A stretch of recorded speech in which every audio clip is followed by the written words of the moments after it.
in the end, it doesn't matter whether she committed suicide or whether it was an accident. What matters is that she lived for 56 years and left the world a better place for it. And she really did. It's tragic, but she left the world a better place for it, and we want to give her tribute for that. From NCPR, welcome to Northwards. People, ideas, and conversations from and about Northern New York, Vermont, and beyond. I'm Mitch Teich. Support for the Northwards podcast comes from the J.C. Steiniger and M.E. McDonald Charitable Fund at Adirondack Community Foundation in support of the Adirondack Community Foundation, building stronger Adirondack communities. Let's talk about your car. It's screaming, "Wash me, please." I take it that's an old ad for some kind of... It's actually taken from a comedy troupe, an audio comedy troupe called the Firesign Theater. I have a Firesign Theater record. Do you really? Which one do you have? Something about You're on Your own. How can you be in two places at once when you're not anywhere at all? Maybe. I don't know. Or Don't Crush That Dwarf, Hand Me the Pliers. It's not that. That is the definitive, and that was where I just stole that line from. But my recollection is that when I Googled this originally, it was one of the lesser known and lesser liked Firesign Theater albums. I'm not seeing it here at all, which means maybe it's reviled. I have a Firesign Theater record in my office that I think Bob Sauter, Radio Bob Sauter, found at a thrift shop or a yard sale and got it for me. That's the only place you can find Firesign Theater records Yeah, anymore. It really is. Yeah. I got can't find them at Tower Records anymore because you unfortunately, can't find a Tower Records doesn't anymore. Exist. I got that at a record store. I also got this record called How to Speak Yankee.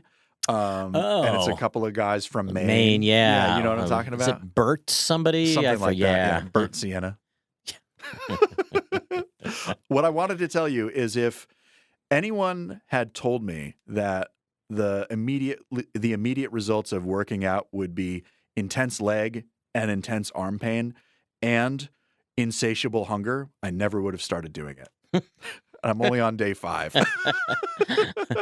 But it's worth it, right? It's worth it. You love the leg pain and the arm pain and the insatiable hunger. No, I don't like it. I don't want to seek out pain. I don't like being in pain. Well, I'm covered in tattoos, so maybe I do. But so the other day I was like, I bet I've got really, really poor core strength. And it turns out that I do.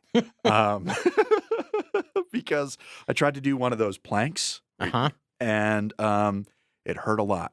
And I was not capable of keeping up with the very ripped YouTube instructor. He was like, "Oh, this is so easy." Why are you pulling up the ripped YouTube instructor? That's like the last thing you want. Well, Mitch, they're all ripped. Did you find it inspirational? Well, it's not like they were shaming me and pointing their finger at me. Maybe that's what I need to be motivated. Yes, maybe that's it. You could hire me to do that for $10 a day. I will wag my finger at you. Say, okay. You see this gut I have? You see it? You don't want to be like this when you're 57. But YouTube is free. True. And I'd have to pay you to belittle me. And I don't want to do that. Because then we have to see You're each other. Belittled enough. In my daily life, I am. Okay, it's not like I'm a gym rat now. No offense to gym rats. Who is Jim Rat? Anna Williams-Bergen is a gym rat. You cannot comment on that. You are our employer. Yeah. So I'll say it. Good for her.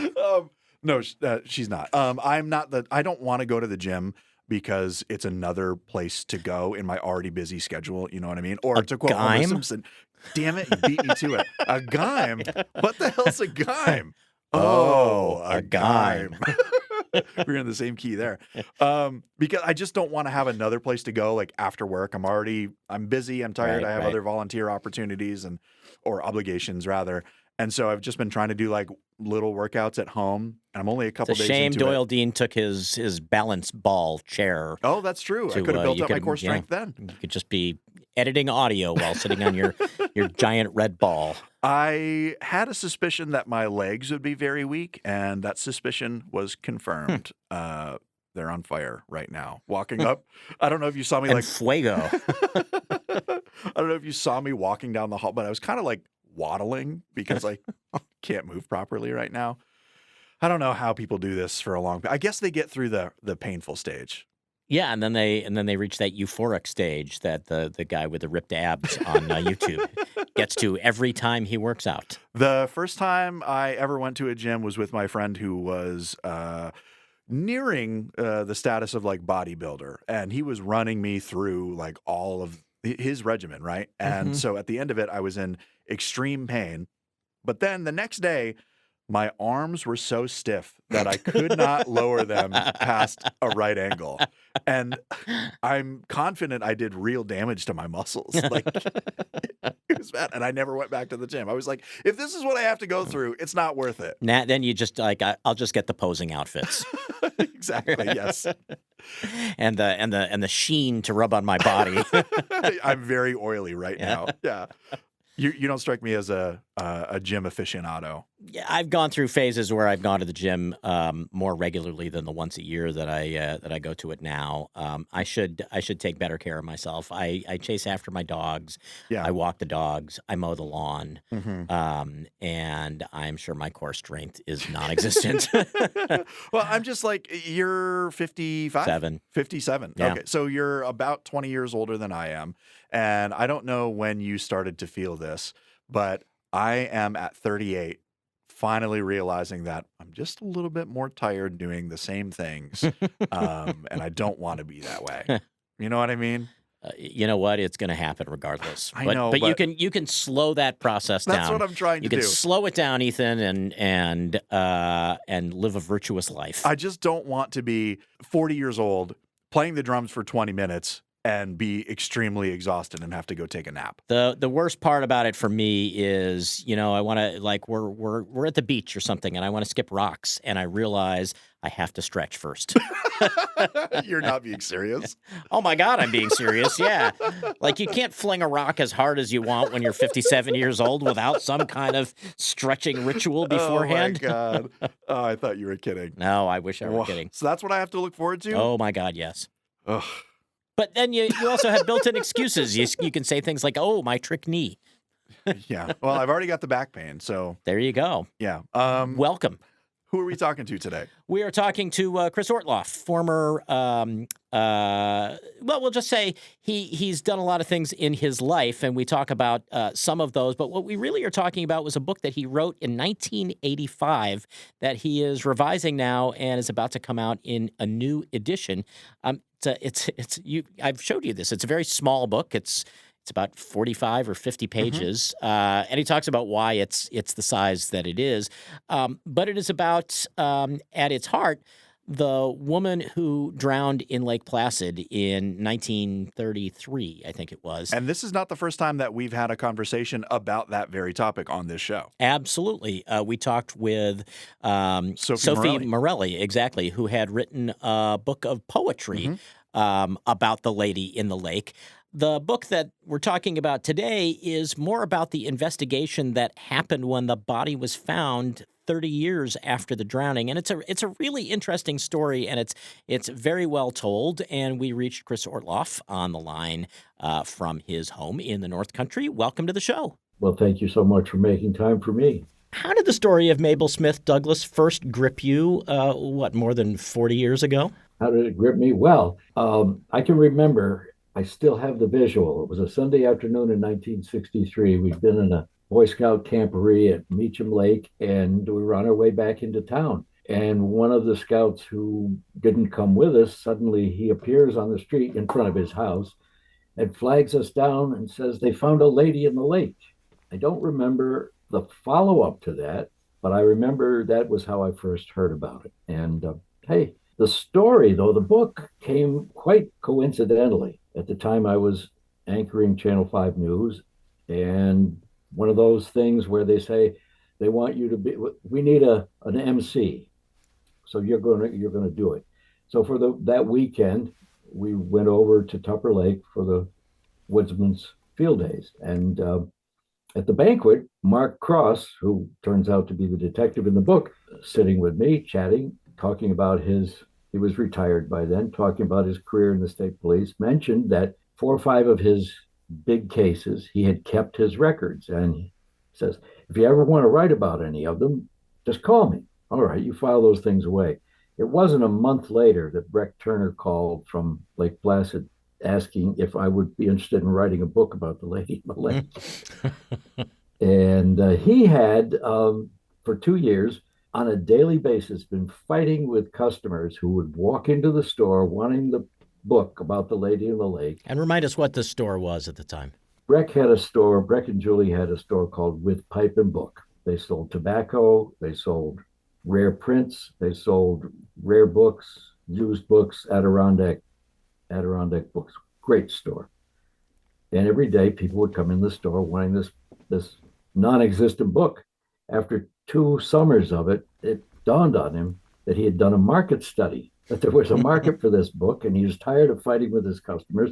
So I want to give them what they're asking for. And it fell together that winter. We had it on the shelves by Memorial Day in '85.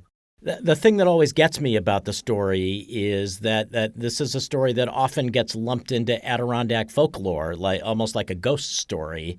But it is a true story, and there are people who are still alive that remember when it went from being a kind of a quaint mystery to something more real. And let me ask you, because you were just remembering that day when they found the Lady in the Lake. Did you know anything about the Lady in the Lake? Was it a story people talked about up until that point? No, I don't think so. And that really was reflected in the way I wrote the story. When they found the body, a few people said, "Oh, it's got to be this woman whose body never came up back in the '30s sometime." And even the people who had been there at the time on the lake were vague about exactly when it had happened. Now, it didn't take long, an hour or two, before people started putting two and two together. But it wasn't one of those stories that you'd hear, "Oh, there was a lady lost in the lake and she's never been found."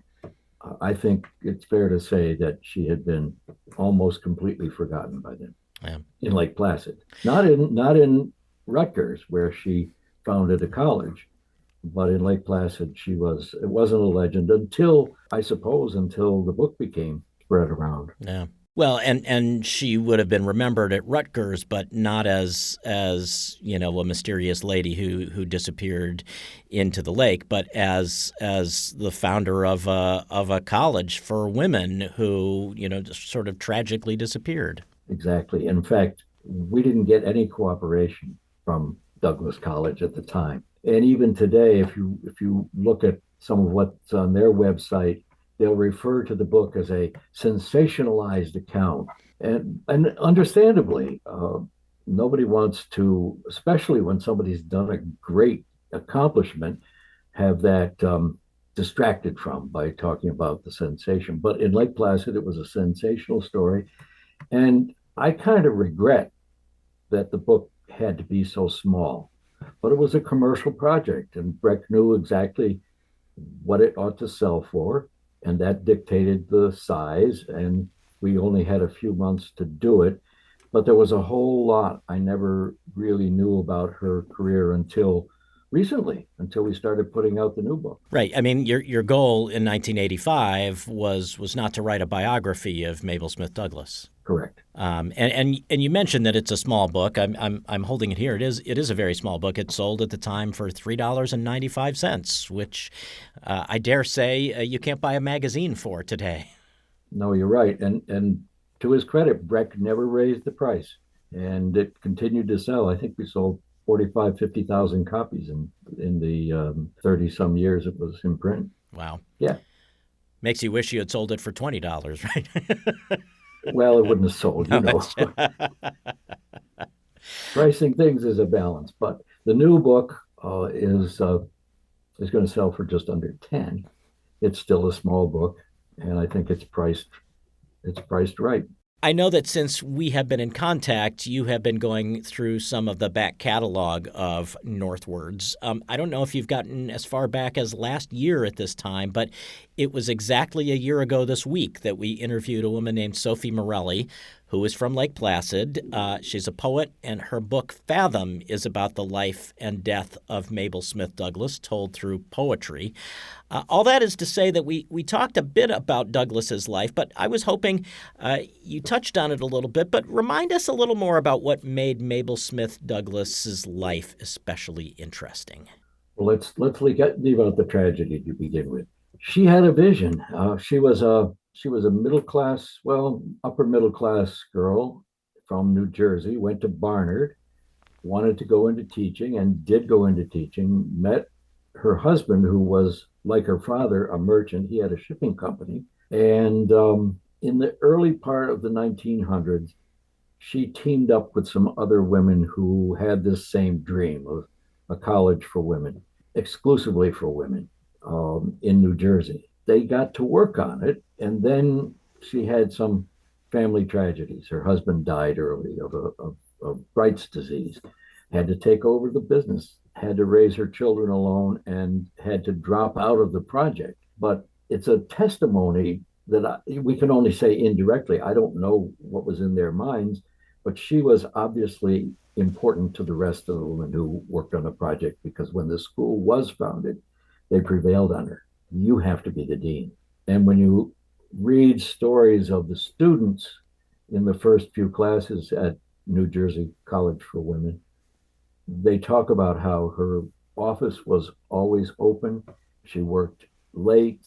She never let you pass by without saying, "Hey, come on in, tell me what's going on in your life." Was always impeccably dressed, in vogue, and she made an impact at a personal level on the students. She also she was a legend because of two buildings that she built.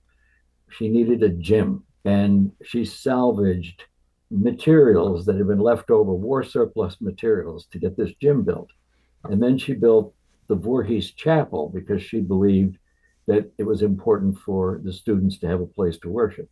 And that chapel is a gorgeous, gorgeous building, still there today. So you have a vision, you know you've got to take steps, but if you can see that, then it gets done. Eventually, though, it became too much for her, and this is what leads her to Lake Placid. The family had a camp on Lake Placid. The son committed suicide when he was 15 or 16. She didn't drop out of the school then, but it certainly affected her greatly. And by the time the 20s had ended, the school was now about 10 years old. It was apparently too big for her, or too much for her. And she suffered a nervous breakdown, went into a mental institution for a year, came to Lake Placid as kind of a halfway house. And on the day before she was to go back to New Jersey, she disappeared. And at the time, there wasn't an investigation, and they looked for the body, but pretty quickly decided that they would never find it. Well, yeah, it was very unusual because usually a body will float to the surface after decomposition begins. They had a practice, still do, I guess, of dragging the lake to try to bring the body to the surface. What they didn't know was that there was an anchor tied around her neck, and the body never did come up. There were divers who offered. There was a diver from Ogdensburg who offered to help, but when he got to Lake Placid, he discovered, oh, the water's too deep for my equipment, so that never happened. And they even tried dynamiting the lake, if I remember correctly, too. Yes, that's another practice that I remember as a kid that people would do. The shock, try to bring the body up to the surface, but that didn't work either. So flash us forward 30 or so years. What was it that brought Mabel's story back to the surface, to use a horrible metaphor here, and sort of essentially restart the investigation? A group of divers from Plattsburgh. They weren't all natives. Half of them were Air Force members and half were natives. They had been diving in Lake Champlain. They called their group the Wreck Raiders. And that's an apt title. Having known some of them in later years, they were raiders in the same way Raiders of the Lost Ark was raiders. They, in the early days, finders keepers was the rule of salvage. And when they found stuff, even though it had historic value, oh no, it's mine. That's changed. And the same people who were wreck raiders in 63 became very devoted historical underwater archaeologists. They learned the practice. But at the time, um, their leader, Frank Pabst, had bought a boat from somebody in Lake Placid and he was coming up to pick it up. He invited the team, hey, come on up with me on a Sunday afternoon. We'll dive off Pulpit Rock. He was of the belief that there was an underground stream that connected the lake to the Au Sable. So we're going to find this. And the first two divers who went down came upon this body on the bottom, just lying there, perfectly preserved. They really thought it was a mannequin. They didn't realize it was a body until they touched it. Well, and perfectly preserved because there's sort of this unusual process that a body with just this particular set of circumstances, the environment around it, leads it to turn into kind of a waxy soap kind of. It was partway through this process. That's right, Mitch. It's very unknown by everyone outside forensic pathology and outside the world of undertakers and graveyards and so forth. What I've learned in the last few months is that it's not nearly as uncommon as I thought it was. It's just not very well known. But to people in the business, in the science, it's something that makes it difficult to do autopsies when it's begun, and it's honestly, this is called adipocere formation. It's the transformation of adipose tissue into what essentially is the same chemical makeup as soap. And when it happens, it's as hard as a cake of soap, and it just dissolves all of the veins and all of the organs. If it goes all the way through the body, you can't really tell much from the internal organs at that point. This particular body, it had only penetrated at 2 or 3 inches, and so the internal organs were there, and they told their story to the pathologist, and you'll read that, and I think be very interestingly instructed by that. Yeah, well, and speaking of the pathologist, he was not the first person they chose. There were pathologists who really who didn't feel like they had the skill to deal with this, and the person they ended up getting to do the autopsy, they had to talk him into doing it. They did. Well, he refused at first. He was a young guy. He was 33. Had he realized it, he would have jumped on it. But he had done a couple of autopsies for Essex County, and they hadn't paid him. So they called him for this one. He said, "I'm not coming. They haven't paid me. I'm not doing any more autopsies." Classic North Country story. So then they contacted a pathologist who worked out of Burlington, who just happened to be showing his hunting dogs in, I think, Alex Bay or somewhere over near Watertown. He's on his way back. The troopers track him down at the ferry dock. He says, "No, no, I'm going home." So then they called the coroner, called the local doctor. The doctor came and said, you need somebody more competent than me." They finally called the first guy back and said, "I promise you we'll pay you. We need you." And he said, "All right, I'll come." When it was all over, the procedure was all over, he said to the detective, "I would have done this one for nothing." But I suppose the bigger lesson is take the opportunities when they come along. Yeah, right, exactly. Don't say no. You never know what you're going to find. Well, and so speaking of what you would find, when you started getting into writing this book in the 80s, you got access to the files that the investigator, Mark Cross, right, Mark Cross. still had from reopening the case in the 60s. Yeah, I didn't know it at the time, even back then, and I honestly don't know today if they have the same procedure, but at the time, the state police only kept records of closed cases for 10 years, only so much space. But he had kept copies of I think he said four of his most interesting cases. And as he told me, he said, if you want to use these, you're free to. And this is the only place you can get them. Reminds me of when Brecht called and said, would you be interested in writing this book? Now, it's only a few weeks after Mark has offered me the chance at his records. I said something like, Brecht, I may be the only person who can write this book for you because I know where the files are. Do you think maybe he had talked to Mark Cross? I don't think so. I'm not even sure he knew. I didn't know that Mark had done that Right. even. I had known who Mark Cross was vaguely, but I didn't know he had worked on that case until that night when he was telling me the story.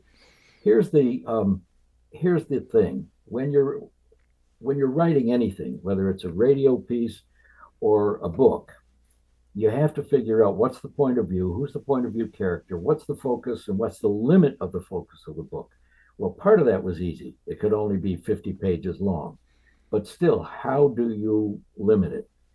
The fact that I had the police report and it was arranged in chronological order, the point of view character was the detective, the story was he went to this person, then he went to this person, and it told itself. So it didn't take long to realize that's the backbone of the book. Well, that led to, and I want to talk about one really unfortunate development after the book was published, with the account of one of the men who had seen the St. Lawrence skiff in the water, who said, I didn't tell anybody that I saw her jump out of the boat because, as he put it to the detective, my boss told me not to say anything.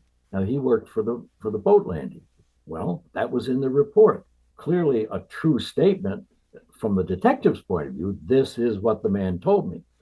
Not necessarily true if the man wasn't telling the truth. And ironically, I got a letter after the book came out from William George, the son of the one of the marina owners, who said my father would never have said anything like that. And I was appalled, more so because Bill George and my own father were good friends growing up on the same street. So thankfully, he wrote me, and thankfully, we revised the second printing and to accommodate that. But we still don't know what the truth is. There were two owners of the marina. Maybe Bill's father didn't say anything, but maybe the other one did. Maybe one of the other people who worked with him said, don't say anything. Well, why would he say, don't say anything? This is the detective. Why didn't you say anything? Why would he tell you that? His answer to the detective raised what, again, is something that we have dealt with in the North Country for many, many years. We have rich people who come here and we have local people who work for them. And Vincent, the man who didn't tell what he had seen, said, first of all, jobs were scarce in the Depression. This was 1933. And secondly, you know, we local people aren't supposed to be gossiping about the affairs and the conduct of our wealthy visitors. And so, suicide being a scandalous thing, I didn't say anything. Now that's perfectly plausible. Whether somebody told him not to or whether he just decided not to, that's really the point. As I put it in the book, there's this unspoken ethic, if you want to call it an ethic, that the rich folks who come to the Adirondacks in the summertime have a right to kill themselves, and it's the obligation of the local people not to say anything about it. Um, yeah, I'm not sure that's still true today, you, but it certainly was back then. Well, and it is striking to find out that in fact they're if the account is accurate, there was a witness to Mabel Smith Douglas killing herself. Sure, yes, and I don't believe that he made up that story because he was one of two people in the boat. Now the other thing is the other fellow in the boat wasn't wasn't around, wasn't accessible to the detective, so that's what he went on. It in the end it didn't really matter because they couldn't prove that it was suicide just on one person's account. And the coroner eventually ruled that it was an accident. In the days leading up to our conversation, you shared an essay that you wrote about trying to humanize Mabel Smith Douglas, thinking about the person at the heart of this, because of course, as you say, the original book you wrote was really focused on the investigation, and you're in the midst of putting together a revised version of the book, and I'm wondering if that's part of what you're trying to accomplish with the new version, is to flesh out the story of Mabel Smith Douglas a little more. Yeah, Mitch, the original book is going to be reprinted verbatim, except for, and I'll tell you the one change we made in the original text, but we added an 8-page section at the end. It could have been even more in the book. It could have even been more devoted to Mabel Smith Douglas. What I've done on my Substack is written a number of things about her, and I think that helps. The additional bonus section gives me the opportunity, gives the reader an opportunity to follow the other characters in the book: Mark Cross, the detective, Frank Pabst and Randy Larkin, the divers, Dr. Utterback, the pathologist, the the marina, which isn't there any longer, the tour boat, which isn't there any longer.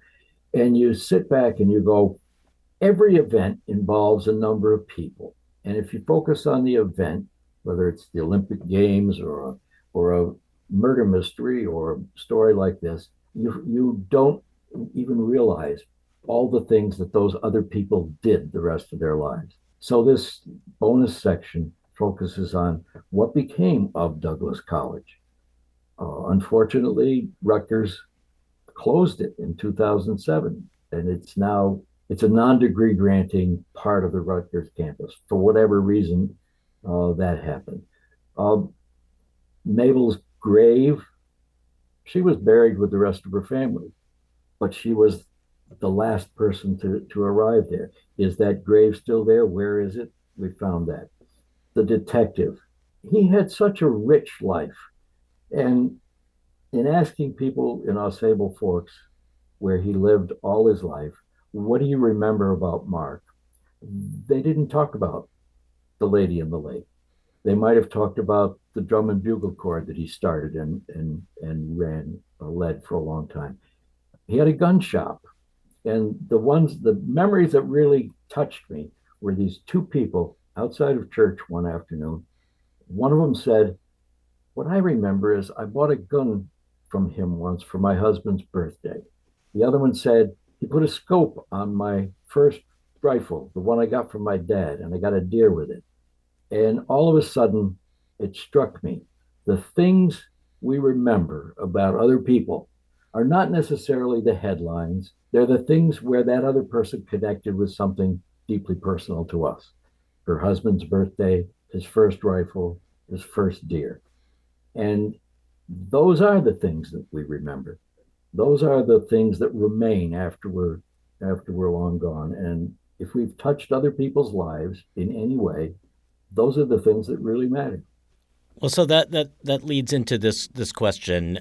You know, your long career involves plenty of time as a journalist, and as a former journalist, I hope you can appreciate this. There are going to be people listening to this interview who remember your name not for your journalism career or even your political career, but for the Right. time you served in jail on some unsavory charges.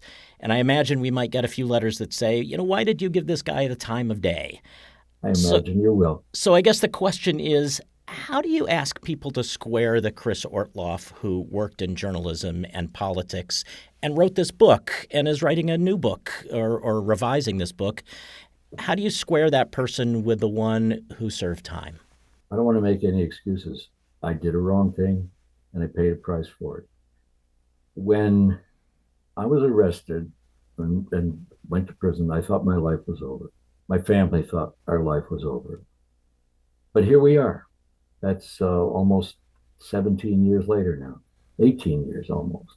Life goes on. When I heard from Breck Turner that the book was not going to be published anymore because he was retiring, I thought the book was over, a thing of the past. But here we are. And for me personally, that arrest if you think about the meaning of the word arrest, it means stop, was one of the best things that ever happened to me. It saved my life. And I told the undercover officer that subsequently. Thank you for saving my life. It turned me around, focused me in a different direction. I went back to church, went back to the Lord, and He saved me. So here I am, a flawed person who is trying to live the rest of my life as a good person. And that's all I can say. Every day is a new day, and it's what we do today that's really going to matter about tomorrow. I was just thinking about, how we should think of Chris Ortloff the way you were just describing the various other people in the Mabel Smith Douglas case. And what would how would you want people to be thinking of you today? Well, that's a good question. I don't think it's up to me to say how you ought to feel about me or even how I want you to feel about me. But the one thing I would want anybody that I meet, anybody that I encounter to come away with was I feel better. I have more hope. I have maybe a different goal. Or maybe he's encouraged me. That's what I try to do now is encourage people, to support people, to be there for people, and not to try to run things for people. No return to the legislature, then, eh? I had an encounter with the clinic director in my intake physical at Fort Dix Correctional Facility, who said, "You will meet men here who you will be honored to know." Well, that kind of really struck me as okay. I wouldn't have thought that beforehand, but I began to look for them, and it was true. I had more true, deeper friends in those 11 years than I think I'd ever had before. My life before that was much more superficial. And the Christian community in prison was one of the most vibrant, faith acting churches that I've ever been part of. You can say the same about the Muslim community and the Jewish community. We could have another program about that. Maybe when I write a book, "The 8 Things I Learned in Prison," we can talk about it in more depth. But it was a profound time in my life, and I'm not the same person that I was then, and I'm better off for it. Well, Chris Ortloff, I hope we can have that conversation because I think it would be a pretty interesting one. But I don't want it to take away from the story of Mabel Smith Douglas that you have shared with us today. So maybe we'll say to be continued.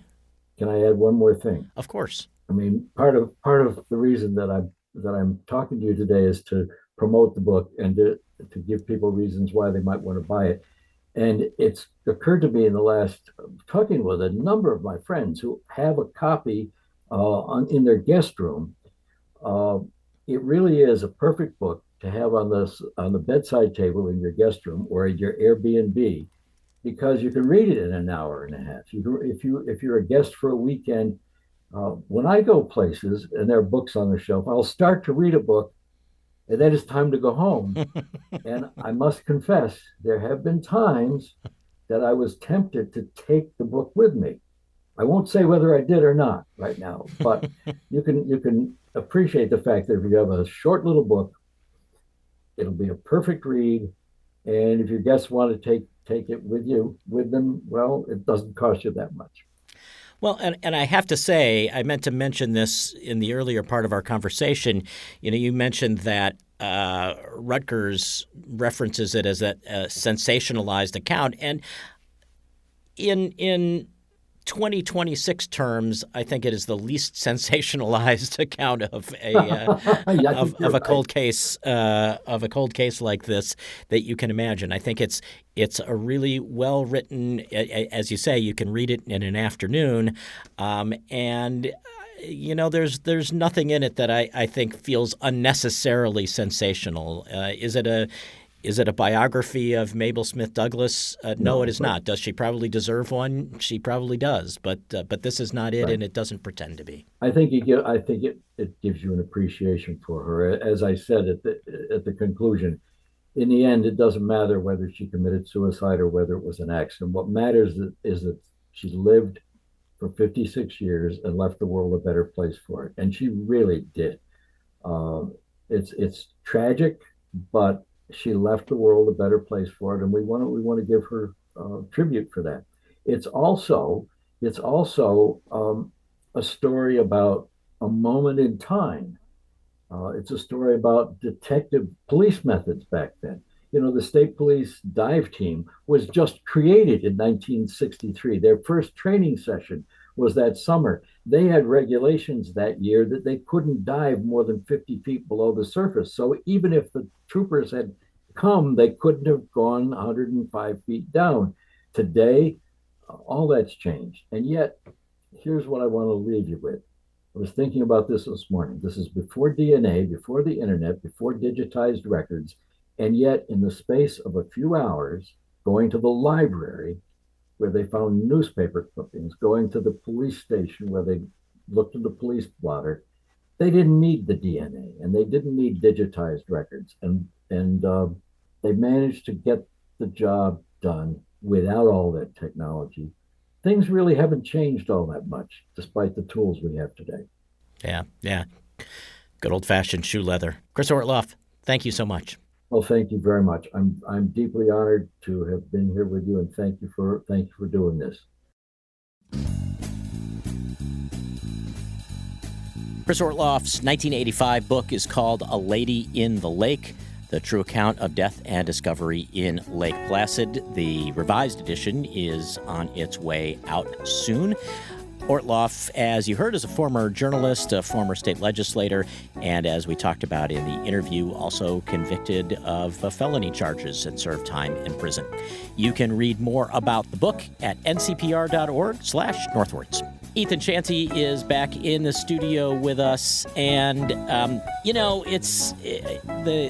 I think one of the interesting things about A Lady in the Lake, about the actual woman, Mabel Smith Douglas, who drowned in Lake Placid, is just how things have changed in terms of investigating drowning like that. Since, she drowned in the 30s, her body was found in the 60s, but the techniques that the police used to be able to try to figure out what happened, if you think about it, if the body had been found today, it would have been a much different kind of investigation. And I think that's one of the most interesting things about this story is this kind of snapshot of what police procedure was like in the mid-'60s. The thing that I appreciate so much about this and the other book by Sophie Morelli, the Book of Poetry, is that every small town, even every city, but in particular, every small town has their local legend, whether that's a person or a ghostly encounter or what have you. But stories like this show that there's a real person behind that legend, and they deserve your respect, and you should, as a member of that community, know that story too. And it's great that people want to shine a light on the real person. Well, and what's curious about the story of Mabel Smith Douglas is that when she was found 110 feet below the surface of Lake Placid in the 1960s, the story had really generally been almost forgotten in the Lake Placid area, and the local legend part of it didn't really happen until after her body was found. And so the people who grew up hearing about it grew up in the time after Douglas's body was found. And partly, it's because of the strange circumstances that her body was almost completely preserved when it was discovered. So yeah, interesting on a number of levels, and I'm sure we have not heard the last of the stories about Mabel Smith Douglas. But we have heard the last of this episode of Northwards. Ethan, take us out with a list of the many people who come together to make this show happen. Northwards is an NCPR podcast production. The show is written, produced, and edited by Mitch Tyke with digital production supervision by me. I'm Ethan Shanty. Bill Hanel is our Director of Digital Services. Anna Williams-Bergen is our Digital Project Specialist. And our theme music is by the Wickmore Jazz Trio of Plattsburgh. To support this program and listen to more conversations, you can visit ncpr.org/northwards. This is NCPR North Country Public Radio.